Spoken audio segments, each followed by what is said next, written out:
এই যে এই যে দৃশ্যগুলো যারা আপনারা শহরে থাকেন, এই দৃশ্য আপনারা কখনোই পাবেন না প্রিয় বন্ধুরা, কখনোই পাবেন না। যারা গ্রামের মানুষ, আপনারা যারা শহরে চলে গেছেন, এই দৃশ্য দেখলে আপনাদের মন কেঁদে উঠবে প্রিয় বন্ধুরা, মন কেঁদে উঠবে।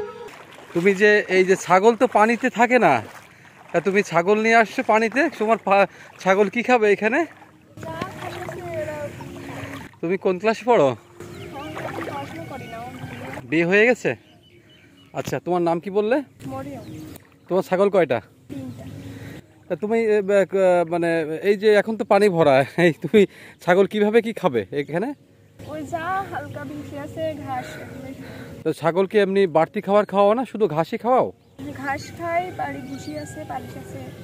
আচ্ছা আচ্ছা, এই তিনটাই কি খাসি? ওই একটা বকরি? খাসি। তা তোমার ছাগল তুমি যে ছাগল কি এমনি পালতেছো নাকি মানে ব্যবসার জন্য, নাকি শখের বশে ছাগল পালতেছো? শখের বশে। আচ্ছা আচ্ছা। তা এই যে এটা তোমার এই ছাগল তো ইচ্ছা করলে তো কিন্তু একটা ভালো বিজনেস করা যায়, ছাগল পাললে কিন্তু ভালো লাভজনক একটা ব্যবসা। এটা কি তোমরা করো না? কারণ আমাদের তো প্রচুর পরিমাণে এখানে আছে, দেখছি আমাদের প্রাকৃতিক অনেকগুলো ঘাস আছে। তোমরা তো ইচ্ছা করলে বাসায় বাড়তি খাবারের কাছাকাছি কিছু খাবার বাঁচাতে পারো, তাহলে তো ব্যবসা করলে তো হয়, তাহলে সেটা তোমরা করো না?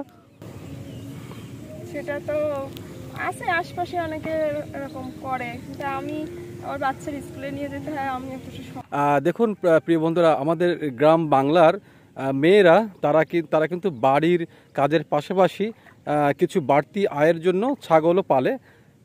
এই যে দৃশ্যগুলো যারা আপনারা শহরে থাকেন, এই দৃশ্য আপনারা কখনোই পাবেন না প্রিয় বন্ধুরা, কখনোই পাবেন না। যারা গ্রামের মানুষ, আপনারা যারা শহরে চলে গেছেন, এই দৃশ্য দেখলে আপনাদের মন কেঁদে উঠবে প্রিয় বন্ধুরা, মন কেঁদে উঠবে।